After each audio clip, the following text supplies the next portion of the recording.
तू मेरी जान, ओ आई लव यू डैडी। मैं मासूम मैं शैतान,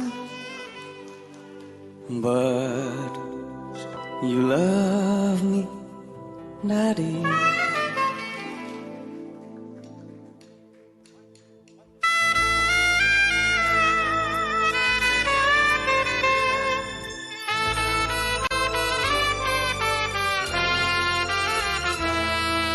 तू मेरा दिल, तू मेरी जान, I love you daddy।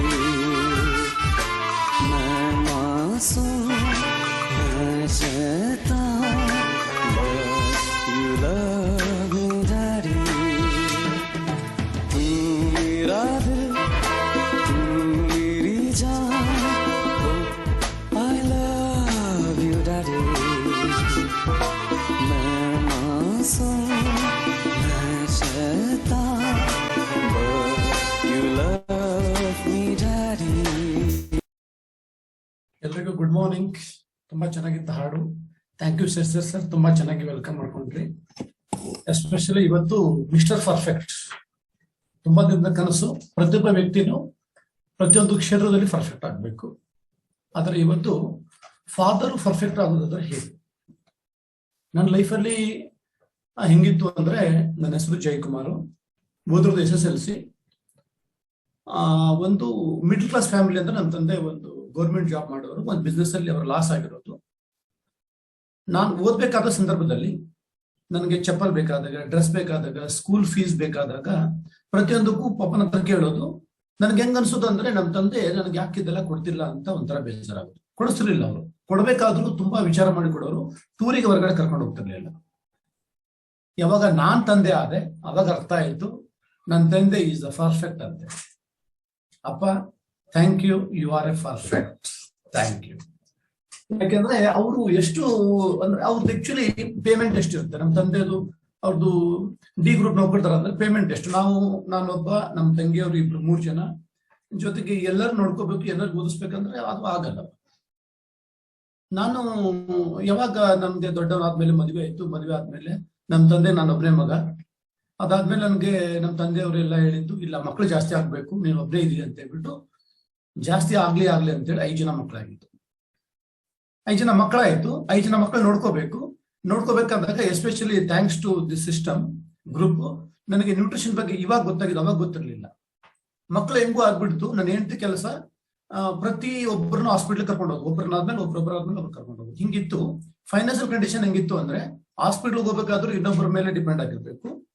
ಮತ್ತೆ ನಮ್ಮ ಮನೇಲಿ ಯಾವ್ದೋ ಫಂಕ್ಷನ್ ಮಾಡ್ಬೇಕಾದ್ರೆ ಇನ್ನೊಬ್ಬರ ಮೇಲೆ ಡಿಪೆಂಡ್ ಆಗ್ಬೇಕು. ಹಿಂಗ್ ಮಾಡ್ತಾ ಸಾಲಗಾರ ಆಗಿ ಸ್ಟಾರ್ಟ್ ಮಾಡಿದೆ. ನನ್ನ ಬ್ಯಾಕ್ ಗ್ರೌಂಡ್ ಇರೋದು ಆಟೋ ಡ್ರೈವರು. ಇಷ್ಟು ಕಷ್ಟ ಆಗೋದು ಒಂದೊಂದು ಟೈಮಲ್ಲಿ ಅನ್ಸೋದು, ಈ ಮಕ್ಕಳನ್ನ ಯಾಕೆ ಇಷ್ಟು ಆಡ್ಬಿಟ್ಟಿವಿ ಅಂತ ಅನ್ಸೋದು. ಈ ತರ ಇರ್ತಿತ್ತು.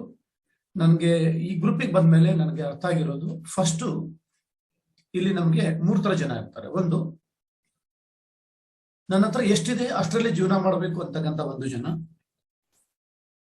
ಇನ್ನೊಂದು ಜನ, ನನ್ನ ಹಣೆ ಬರ ಸರಿ ಇಲ್ಲ, ನನ್ಗೆ ಏನು ಮಾಡಕ್ಕಾಗಲ್ಲ, ನಾನು ಹಿಂಗೆ.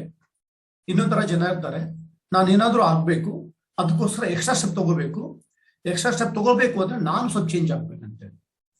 ಥ್ಯಾಂಕ್ಸ್ ನನ್ನ ಫ್ರೆಂಡ್ಗೆ, ಅವರು ನನಗೆ ದ ಬೆಸ್ಟ್ ಪ್ಲೇಸ್ ಈ ವರ್ಲ್ಡ್ ಅಲ್ಲಿ ಅಂತ ಹೇಳ್ಬೋದು. ನನ್ನ ಒಂದು ಅನಿಸಿಕೆ ಪ್ರಕಾರ ನ್ಯೂಟ್ರಿಷನ್ ಕ್ಲಬ್ಗೆ ಕರ್ಕೊಂಡು ಹೋಗಿ ಕನೆಕ್ಟ್ ಆಗಿ 1 ಮಂತ್ ಶೇಕ್ ಕುಡಿದಾಗ, ನನಗೆ ರೆಗ್ಯುಲರ್ ಒಂದು ಇಡ್ಲಿ ಉಪ್ಪಿಟ್ಟು ಇದಕ್ಕೆಲ್ಲ ಕಂಪೇರ್ ಮಾಡಿದಾಗ ಸ್ವಲ್ಪ ಕಾಸ್ಟ್ಲಿ ಅನ್ನೋದು.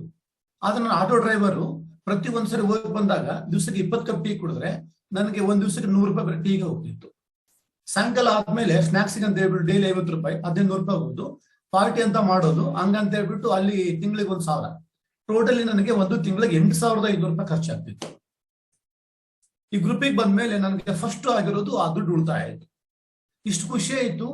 ಒಳ್ಳೆ ಬ್ರೇಕ್ಫಾಸ್ಟ್ ಸೂಪರ್, ವರ್ಲ್ಡ್ ಅಲ್ಲೇ ನಂಬರ್ 1 ಇದೆ. ಜೊತೆಗೆ ನಾನು ವೇಟ್ ಲಾಸ್ ಆಗ್ಲಿಕ್ಕೆ ಹೆಲ್ಪ್ ಆಯ್ತು. ನನಗೆ 23 kg ವೇಟ್ ಲಾಸ್ ಮಾಡ್ಕೊಂಡೆ. ಡಸ್ಟ್ ಅಲರ್ಜಿ ಮತ್ತೆ ಇಮ್ಯುನಿಟಿ ಪವರ್ ಎಲ್ಲ ಚೆನ್ನಾಗಾಯ್ತು. ಜೊತೆಗೆ ನಂದು ಬ್ಯಾಡ್ ಹ್ಯಾಬಿಟ್ ಎಲ್ಲ ಸರಿಯಾಗಿ ಸ್ಟಾರ್ಟ್ ಆಯ್ತು. ಮನೆಯಲ್ಲಿ ಯಾವತ್ತಿಗೂ ಹೆಂಡತಿ ಏನಾದ್ರು ಕೇಳ್ಬಿಟ್ರೆ ಸಾಕು ಕೋಪ ಬಂದ್ಬಿಡೋದು. ಹಿಂಗೆಲ್ಲ ಆಗ್ತಿತ್ತು. ಕಾರಣನೇ ನಾನು ಫೈನಾನ್ಸಿಯಲ್ ಅವಾಗ ವೀಕ್ ಆಗಿದ್ದೆ.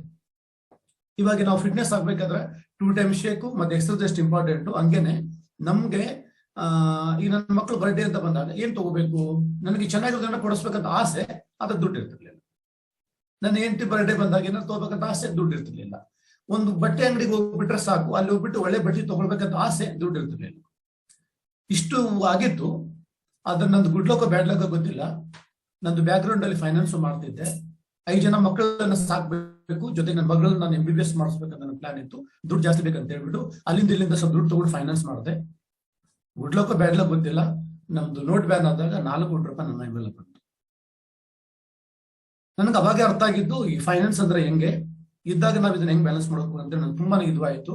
Thanks to this group. ಈ ಗ್ರೂಪ್ ಅಲ್ಲಿ ಇದ್ಮೇಲೆ ಇಲ್ಲಿ ನನ್ಗೆ ಅರ್ಥ ಆಗಿರೋದು ಇಷ್ಟೇನೆ, ನಾನೇನ್ ಶೇಕ್ ಕುಡಿತಿದ್ದೀನಿ, ಕೋಚ್ ಅಂತ ಆಗ್ಬಿಟ್ಟೆ. ಹೆಂಗೋ ಕೋಚ್ ಅಂತ ಆಗ್ಬಿಟ್ಟೆ.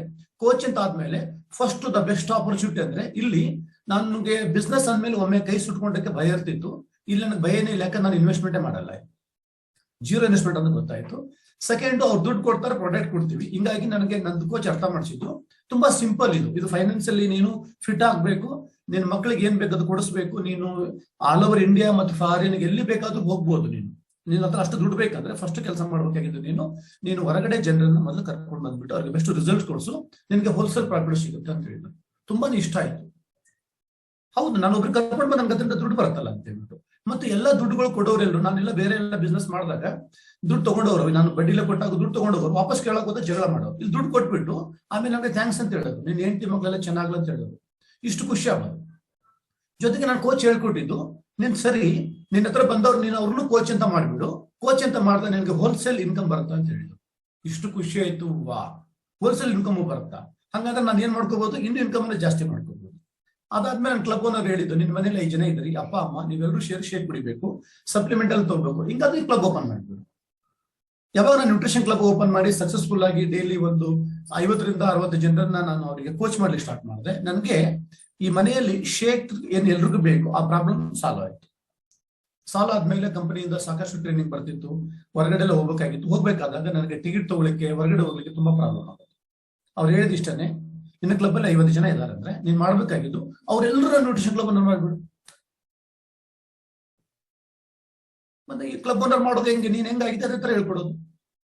ಇಷ್ಟ ಇಷ್ಟ ಆಯ್ತು ಅಂದ್ರೆ ನನಗೆ ಎಸ್ಪೆಷಲಿ ವರ್ಲ್ಡ್ ಅಲ್ಲಿ ಏನು ದುಡ್ಡು ತಗೊಳ್ಳೋದ್ರೆ ಟ್ರೈನಿಂಗ್ ಕೊಡ್ತಕ್ಕಂಥದ್ದು ಒಂದು ಕಂಪನಿ ನಾನು ಓದ್ ಪ್ರಕಾರ ಹರ್ಬಲ್ ಲೈಫ್ ಅಂದೆ. ನನಗೆ ಗೊತ್ತಿರೋ ಪ್ರಕಾರ 43 ವರ್ಷ ಹರ್ಬಲ್ ಲೈಫ್ ಅಂದೆ. ಮತ್ತೆ ನನ್ನ ತಂದೆ ನನ್ನ ಕಷ್ಟದಲ್ಲಿ ನನಗೆ ಆಕ್ಚುಲಿ ನಾನು ಸಾಲ ಮಾಡ್ಕೊಂಡಾಗ ನಾನು ದುಡ್ಡೆಲ್ಲ ಬಡ್ಡಿಗೆ ಇಡಬೇಕಾದಾಗ ನಮ್ಮ ಮನೆ ನಡೆಸ್ಕೊಂಡು ನನ್ನ ತಂದೆನೆ. ನನ್ನ ತಂದೆ ನಾನು ಎಷ್ಟು ಕೇರ್ ಆಗಿ ನೋಡ್ಕೊಂಡ್ರು ಅಷ್ಟೇ ಕೇರ್ ಆಗಿ ನೋಡ್ಕೊಂಡು ನನ್ನ ಸ್ಪಾನ್ಸರ್ ಎಲ್ಲ ಕಡೆ ಇರೋ ತರ ನೋಡ್ಕೊಂಡ್ರು. ಅದಾದ್ಮೇಲೆ ನಾನು ಹೆಂಗೆ ಬೆಳಿಬೇಕಂತ ಹೇಳ್ಕೊಟ್ಟಿದ್ದು ನನ್ನ ಮೆಂಟರ್ ಭಾರತಿ ಮೇಡಮ್ ಅಂತ SLC ನರ್ಸ್. ಹೆಂಗೆ ಅಂದ್ರೆ ನಾನು ಆಕ್ಚುಲಿ ಎಷ್ಟು ವೀಕ್ ಆದಾಗೂ ನಿನ್ ಕೈಯಲ್ಲಿ ಗ್ಯಾರಂಟಿ ಆಗತ್ತೆ ಮಾಡ್ತೆ ಅಂತ ಹೇಳಿದ್ರು. ಇವತ್ತು ನನ್ನ ಫಾದರ್ಸ್ ನಲ್ಲಿ ನಾವ್ ಹೇಳ್ತೀವಿ ಅಪ್ಪ ಅಜ್ಜ ಅಂತ ಹೇಳ್ಬಿಟ್ಟಿವಿ. ಹರ್ಬಲ್ ಲೈಫ್ ಅಲ್ಲಿ ಸ್ಪಾನ್ಸರ್ ಮತ್ತೆ ಅಜ್ಜ ಮುದ್ದಜ್ಜ ಅಂತ ಹೇಳ್ತೀವಿ. ಇಲ್ಲೊಂದು ಅಪ್ಪನ ರೂಲ್ ಅನ್ನ ನನ್ನ ಸ್ಪಾನ್ಸರ್ ತಗೊಂಡ್ರೆ, ನನ್ನ ಅಜ್ಜ ರೂಲ್ ಅನ್ನ ಭಾರತಿ ಮೇಡಮ್ ಮತ್ತು ಶ್ರೀನಿವಾಸ ತಗೊಂಡ್ರು, ಮತ್ತೆ ಪ್ರಸಾದ್ ಭಟ್ ಸರ್ ನಂದು ಮುದ್ದಜ್ಜನ್ ರೂಲ್ ಅನ್ನು ತಗೊಂಡ್ರು. ಹೆಂಗಿತ್ತು ಅಂದ್ರೆ ನಂದು ಲೈಫು 2 ವರ್ಷದ ಹಿಂದೆ ಇಂಪಾರ್ಟೆಂಟ್ ತುಂಬಾ ಗಟ್ಟಿ ಮೇಲೆ ಇದ್ದೆ, ನಾನು ಆ ಲೆವೆಲ್ ಅಲ್ಲಿ ಇದ್ದೆ. ಅಷ್ಟಕ್ಕಷ್ಟೇ ಇನ್ಕಮ್ ಬರೋದು. ಯಾವಾಗ ನಮ್ಗೆ ಶ್ರೀನಿವಾಸ್ ಅವರು ಪ್ರಸಾದ್ ಭಟ್ ಸರ್ ಕ್ಲಬ್ಗೆ ಇನ್ವೈಟ್ ಮಾಡಿ ಅಲ್ಲಿ ಕರ್ಕೊಂಡು ಹೋದ್ರು. ಅಲ್ಲಿ ಹೋದ್ಮೇಲೆ ನಾನು ಎಲ್ಲೆಲ್ಲಿ ಸ್ವಲ್ಪ ವೀಕ್ ಇದ್ದೆ, ನಾನು ಎಲ್ಲೆಲ್ಲಿ ಸರಿ ಮಾಡ್ಕೋಬಹುದು ಮಾಡ್ಕೊಳ್ಳಿ ಸ್ಟಾರ್ಟ್ ಮಾಡಿದೆ. ಆ ಮಾಡ್ಕೊಂಡ್ಮೇಲೆ ಹೆಂಗಾಯ್ತು ಅಂದ್ರೆ ಅವಾಗ ನನ್ನ ಹತ್ರ ಒಂದು 10 ಕ್ಲಬ್ಗಳು ಮಾತ್ರ ಇದ್ದು, ಇವಾಗ 135 ನ್ಯೂಟ್ರಿಷನ್ ಕ್ಲಬ್. ಎಷ್ಟು ಖುಷಿ ಆಗುತ್ತೆ ಅಂದ್ರೆ ನನಗೆ ಶೇಕ್ ಕೊಡ್ಲಿಕ್ಕೆ ದುಡ್ಡಿಲ್ಲ. ಒಂದು ಚೇಂಜಸ್ ಅಂದ್ರೆ ಇಲ್ಲಿ ಇಂಪಾರ್ಟೆಂಟ್ ನನಗೆ ಅರ್ಥ ಆಗಿರೋದು ಸೆಲ್ಫ್ ಎಜುಕೇಶನ್. ಸೆಲ್ಫ್ ಎಜುಕೇಶನ್ ಅಂದ್ರೆ ಜನರನ್ನ ಹೆಂಗ್ ಕರಿಬೇಕು, ಅದನ್ನ ನಾನೇ ಹೋಗಿ ಕರಿಬೇಕು. ಅದಕ್ಕೆ ಆಕ್ಚುಲಿ ಇದೇ ತರ ಟ್ರೈನಿಂಗ್ ಅಂತ ಇಲ್ವೇ ಇಲ್ಲ. ಜನರನ್ನ ಉಳಿಸ್ಕೊಳ್ಬೇಕು ಹೇಗೆ, ಅದನ್ನ ನಾನೇ ಕಲ್ಕೋಬೇಕು. ಅವ್ರು ನನ್ನನ್ನು ಇಷ್ಟಪಡ್ಬೇಕು. ನಮ್ಗೆ ಹೆಂಗೆ ಶೇಕ್ ಇಷ್ಟ ಆಗುತ್ತೆ, ಅವ್ರು ನಮ್ಗೆ ಇಷ್ಟಪಡ್ಬೇಕು. ಇಷ್ಟಪಡ್ಬೇಕು ಆದಾಗ ಜಿಮ್ರಾನ್ ಹೇಳ್ದಾಗೆ ನಾವೇ ಚೇಂಜ್ ಆಗ್ಬೇಕು. ಎಲ್ಲಿವರೆಗೂ ನಾನ್ ಚೇಂಜ್ ಆಗಲ್ಲ ಅಲ್ಲಿವರೆಗೂ ಯಾರನ್ನೂ ಚೇಂಜ್ ಮಾಡಕ್ಕಾಗಲ್ಲ. ಹಾಗಾಗಿ ನಾನ್ ಫಸ್ಟ್ ಮಾಡ್ಕೊಂಡಿರೋದು ಮಂಜು ಸರ್ ಹೇಳ್ದಂಗೆ ಬೆಳಗ್ಗೆ ಬೇಗ 4 ಎದ್ಬಿಟ್ಟು ಟೈಮ್ ಟೇಬಲ್ ಮೇಂಟೈನ್ ಸ್ಟಾರ್ಟ್ ಮಾಡೋದು. 4 ಹೇಳೋದು 9 10 ಗಂಟೆಗೆ ಮಲಗೋದು. ಇಷ್ಟು ಟೈಮ್ ಅನ್ನು ಎಲ್ಲಿನೂ ವೇಸ್ಟ್ ಮಾಡಲಿಲ್ಲ. ಯಾಕೆ ವೇಸ್ಟ್ ಮಾಡಲಿಲ್ಲ ಅಂದ್ರೆ ನಾನು ಮೊದಲು ಬಡವ, 5 ಜನ ಮಕ್ಕಳು. ನಾನು ಅಕಸ್ಮಾತ್ ಈ ಒಳ್ಳೆ ಅವಕಾಶ ಸಿಕ್ಕಿದೆ, ಈ ಅವಕಾಶ ಸರಿ ಯೂಸ್ ಮಾಡ್ಕೊಂಡಿಲ್ಲ ಅಂದ್ರೆ ನನಗೆ ಇದು ಒಂದು ಅವಕಾಶ ಬಿಟ್ರೆ ಎಷ್ಟು ಅವಕಾಶ ಇಲ್ಲೇ ಇಲ್ಲ. ಯಾಕಂದ್ರೆ ನಮ್ಮ ಊರಲ್ಲಿ 4 ಕೋಟಿ ಸಾಲ ಆದ್ಮೇಲೆ ಜನ ನನ್ನನ್ನ ತುಂಬಾ ಜನ ನಾನು ಇಲ್ಲೇ ಇರೋದ್ರಿಂದ ಕೆಲವೊಬ್ರು ನನ್ನನ್ನ ಈ ಬಿಜಾಪುರಲ್ಲಿ ಇಲ್ಲ ಅನ್ಕೊಂಡಿರ್ತಾರೆ. ಇಲ್ಲ, ಇವ್ರು ಬೆಂಗಳೂರಲ್ಲಿ ಇದ್ದಾರೆ ಏನೋ ಮಾಡ್ತಾರೆ ಅನ್ಕೊಂಡಿರ್ತಾರೆ. ಹಿಂಗೆ ಅಷ್ಟು ವರಷ್ಟು ನನ್ನ ಲೈಫ್ ಆಗೋಗಿತ್ತು. ಈ ಸಿಸ್ಟಮ್ ಅಲ್ಲಿ ಬಂದು ನಾನು ಬೆಸ್ಟ್ ರಿಸಲ್ಟ್ ತಗೊಂಡೆ, ಫ್ಯಾಮಿಲಿ ಬೆಸ್ಟ್ ರಿಸಲ್ಟ್ ತಗೊಂಡ್ವಿ. ಅದಾದ್ಮೇಲೆ ಕರ್ಕೊಂಡು ಬಂದವರಿಗೆ ತುಂಬಾ ಪ್ರೀತಿಸೋದು, ಮತ್ತೆ ಅವ್ರಿಗೆ ನನಗೆ ಫೈನಾನ್ಷಿಯಲ್ ಫ್ರೀಡಮ್ ಆಯ್ತು. ಅದೇ ತರ ಅವರಿಗೂ ಫೈನಾನ್ಷಿಯಲ್ ಫ್ರೀಡಮ್ ಆಗ್ಲಿಕ್ಕೆ ಏನ್ ಮಾಡ್ಕೊಡ್ಬೇಕು, ಅವ್ರಿಗೂ ಫೈನಾನ್ಷಿಯಲ್ ಸ್ಟೇಬಲ್ ಆಗ್ಲಿಕ್ಕೆ ಏನ್ ಮಾಡ್ಬೇಕು, ಮತ್ತೆ ಅವ್ರ ಲೈಫಲ್ಲಿ ಅವ್ರು ಏನ್ ಆಸೆ ಪಡ್ತಿದ್ದಾರೆ, ಅವ್ರ ಡ್ರೀಮ್ ಇರುತ್ತೆ ಅವ್ರಿಗೆಲ್ಲ, ಒಂದು ಮನೆ ತಗೋಬೇಕು, ಕಾರ್ ತಗೋಬೇಕಂತ. ಆ ಡ್ರೀಮ್ ಫುಲ್ಫಿಲ್ ಮಾಡ್ಲಿಕ್ಕೆ ನಾನು ಏನ್ ಮಾಡ್ಬೇಕು, ಹಿಂಗಂತ ಹೇಳ್ಬಿಟ್ಟು ನಾನು ನನ್ನ ಮಕ್ಕಳ ಮೇಲೆ ಎಷ್ಟು ಟೈಮ್ ಕೊಡ್ತೀನಿ, ಸೇಮ್ ಟೈಮ್ ಅನ್ನೇ ಟೀಮ್ ಮೇಲೆ ಕೊಡ್ಲಿಕ್ಕೆ ಟೈಮ್ ಮಾಡಿದೆ. ಅದರಿಂದ ಇವತ್ತು ತುಂಬಾ ಖುಷಿಯಾಗಿದೆ. ನಾವು ಮುಂದಿನ ತಿಂಗಳ ಜುಲೈಯಲ್ಲಿ ಇದೇ ಟೈಮಲ್ಲಿ ಕೇರಳದಲ್ಲಿ ಒಂದು 90 ಜನ ಆಕ್ಟಿವ್ ಟೀಮ್ಸ್ ವೆಕೇಶನ್ ಅಂತ ಹೋಗ್ತಾ ಇದೀವಿ. ಜೊತೆಗೆ ಹರ್ಬಲೀಫ್ ಇಂದ 2 ದೇಶ ವೆಕೇಶನ್ ಅಂತ ಹೋಗಿರೋದು. 2 ದೇಶಕ್ಕೆ ಸ್ವಂತ ಪೇ ಮಾಡಿ, ಆಸ್ಟ್ರೇಲಿಯಾ ಮತ್ತೆ ಬ್ಯಾಂಕಾಕ್ಗೆ ಸ್ವಂತ ಪೇ ಮಾಡಿ ನನ್ನ ಖರ್ಚಿಂದ ನಾನು ಟ್ರೈನಿಂಗ್ ಹೋಗಿರೋದು. ಜೊತೆಗೆ ಈಗ ವೆಕೇಶನ್ ಸಿಂಗಾಪುರ್ ಕ್ವಾಲಿಫೈ ಆಗಿದ್ದೀವಿ 4 ಲೆವೆಲ್ಗೆ, ಮತ್ತೆ ಎಕ್ಸ್ಟ್ರಾ 5 ಜನ ಇದ್ದಾರೆ, ಅವರಿಗೂ ಪೇ ಮಾಡಿ ತಗೊಂಡು ಹೋಗುವಷ್ಟು ನನ್ನ ಹತ್ರ ಇವತ್ತು ಫೈನಾನ್ಷಿಯಲ್ ಫ್ರೀಡಮ್ ಆಗಿದೆ. ಜೊತೆಗೆ 2021ರಲ್ಲಿ ಜೀರೋ ಹಂಗರ್ಗೆ ನಮ್ದು ಎಂಟರ್ ಟೀಮ್ ಇಂದ ದಾನ ಮಾಡಿದಾಗ ಇಂಡಿಯಾದಲ್ಲಿ ನಂಬರ್ 1 ಅಂತ ಬಂತು. ಎಷ್ಟು ಖುಷಿ ಆಗತ್ತೆ ಅಂದ್ರೆ, ನಾನ್ ಮಾಡ್ತಿರೋದು ಏನು ಇಂಪಾರ್ಟೆಂಟ್, ನಾನ್ ಮಾಡ್ತಿರೋದು ಸಿಂಪಲ್. ನಾನು ರಿಸಲ್ಟ್ ತಗೊಂಡೆ, ಬಂದವ್ರನ್ನ ಪ್ರೀತಿಸಿದೆ, ಅವ್ರು ಉಳ್ಕೋಬೇಕು, ಅವ್ರ ಲೈಫಲ್ಲಿ ಏನೇನ್ ಬೇಕು, ಅವ್ರು ಕೆಲವರಿಗೆ ರಿಸಲ್ಟ್ ಬೇಕು, ಕೆಲವರಿಗೆ ರೆಕಗ್ನಿಷನ್ ಬೇಕು, ಕೆಲವರಿಗೆ ಫೈನಾನ್ಷಿಯಲ್ ಫ್ರೀಡಮ್ ಬೇಕು, ಕೆಲವರಿಗೆ ಹ್ಯಾಪಿನೆಸ್ ಬೇಕು, ಕೆಲವರಿಗೆ ಈ ಸುತ್ತಾಡೋದು ಬೇಕು. ಇದೆಲ್ಲ ಮಾಡ್ಬೋದು ಗೊತ್ತಾಗಿ ನಾನು ಮಾಡ್ಲಿಕ್ಕೆ ಸ್ಟಾರ್ಟ್ ಮಾಡಿದೆ. ಆಕ್ಚುಲಿ ಇವತ್ತು ನಾನು ಮಾಡಿದ್ದೇನೆ ಅಂದ್ರೆ ಎಲ್ಲರೂ ಮಾಡ್ಬೋದು, ಸಿಂಪಲ್. ಅಪ್ಪ ಅಮ್ಮ ಬೈದ್ರೆ ಕೋಪ ಬರುತ್ತೆ, ಇಲ್ಲಿ ಕೋಚ್ ಏನಾದ್ರು ಹೇಳಿದಾಗ ಕಾಮನ್ ಆಗಿ ಬರುತ್ತೆ. ಯಾಕಂದ್ರೆ ನಮ್ಮವರೇ ಬೈಯೋದು ಇಂಪಾರ್ಟೆಂಟ್. ನನಗೆ ಯಾರಾದ್ರೂ ಬೈದ್ರೆ ನನ್ ಕೋಪನೇ ಬರಲ್ಲ. ಕೆಲವೊಮ್ಮೆ ನಾನೇನೋ ತಪ್ಪು ಮಾಡಿದ ಮಕ್ಳು ಏನಾದ್ರು ಅಂದ್ರು, ಹೌದು ನಾನೇನಾದ್ರೂ ತಪ್ಪು ಮಾಡಿದ್ದೀನಿ ಅಂತ ಅರ್ಥ ಆಗುತ್ತೆ. ನಾನು ಯಾವತ್ತಿಗೂ ಪರ್ಫೆಕ್ಟ್ ಆಗ್ಬೇಕು ಅಂದ್ರೆ ತಿದ್ದುಕೊಳ್ಳಿಕ್ಕೆ ರೆಡಿ. ಥ್ಯಾಂಕ್ಸ್. ಇವತ್ತು ಲೀಡರ್ಸ್ ಜೊತೆ ನನಗೂ ಪ್ಯಾನಲಿಸ್ಟ್ ಆಗ್ಲಿಕ್ಕೆ ಅವಕಾಶ ಸಿಕ್ತು, ಕಂಪನಿ ಒಂದು ಒಳ್ಳೆ ಅವಕಾಶ ಕೊಡ್ತು. ಮಾರ್ಕ್ಯೂಸ್ ಅವ್ರು ಹೇಳಿದಿಷ್ಟೇನೆ, ಇದು ಸಿಂಪಲ್. ನಾನು ಮಾಡಿದ್ದೀನಿ ಅಂದ್ರೆ ನೀವೆಲ್ಲರೂ ಮಾಡ್ಬೋದು. ಇದು simple. Thank you so much. Thank you.